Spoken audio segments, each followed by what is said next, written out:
I've been hearing from many reliable sources that Steel Curtain, which is at Kennywood, will not be removed in 2022. The idea of removing Steel Curtain is of course a silly notion because, well, A, the ride is like 3 years old, and B, isn't reason A good enough? Sure, the ride has had some problems over the past couple years, but it's not going anywhere, at least for a long time. Okay, this was a clickbait title, but I wanted to make a point here. So over the past few months, there's been a weird upswing in ride removal rumors. Most of them have been debunked, making me wonder why such flimsy notions even got so much traction in the first place.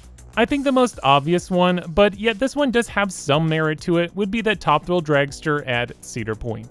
As most of you know, there was a pretty serious accident last year that involved Thrill Dragster. From what we know, a metal object detached from one of the trains and struck someone standing in the queue.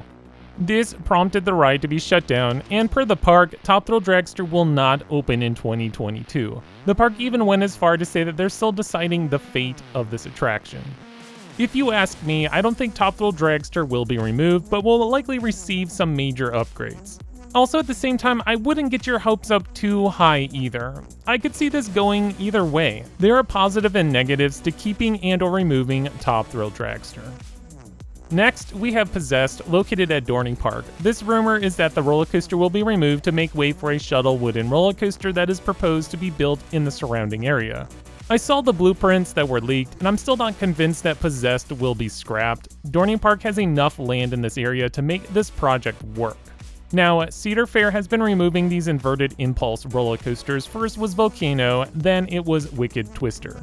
I hear that these coaster models are pretty expensive to operate, so coming up with a legit excuse to destroy this attraction seems reasonable. Either way, if you care to ride this roller coaster, I wouldn't wait around because I think Possessed will be removed within the next 5 years.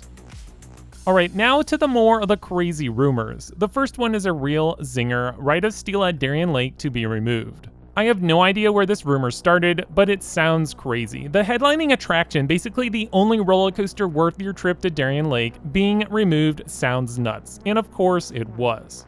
I know Darien Lake has its handful of problems, including single train operations on majority of their roller coasters, could lead you to believe that this park management isn't willing to pony up the cash needed to restore Rite of Steel. Well, the park came out and said that these rumors are false and they have no plans of removing this roller coaster. This would be like saying, hey, I'll take the fastest way to closing Darien Lake for $500. As far as I'm concerned, that would mark the end of Darien Lake.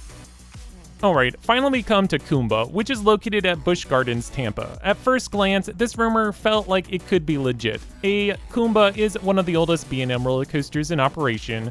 B, removing this attraction would give you access to a chunk of property located behind the coaster. C, I know that some will debate this point, but Kumba doesn't run as good as it used to. And finally, D, it's not the headlining attraction at Busch Gardens, Tampa.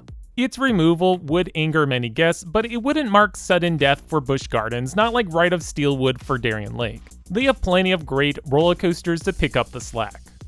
Well, just like the majority of these rumors, the park came out and squashed this one. Which brings up the same question again, why all these rumors? Who is pushing these rumors to the level where they become, let's say, mainstream coaster talk? I know that Screamscape.com will discuss many of these rumors, and I know he did introduce a couple of them, but for the most part, he is usually on point. And I know a lot of people have been throwing him under the bus lately, mostly because of the whole Kumba thing, but come on guys, just cut him some slack. I mean, he has a rumor website, and that's what they do. He's going to regurgitate the information that is provided to him. And besides, most of the time, he provides very reliable information. So, for all of us, how about instead of being eager to push some crazy notion in hopes for social media glory, let's wait and see where things pan out before screaming the sky is falling.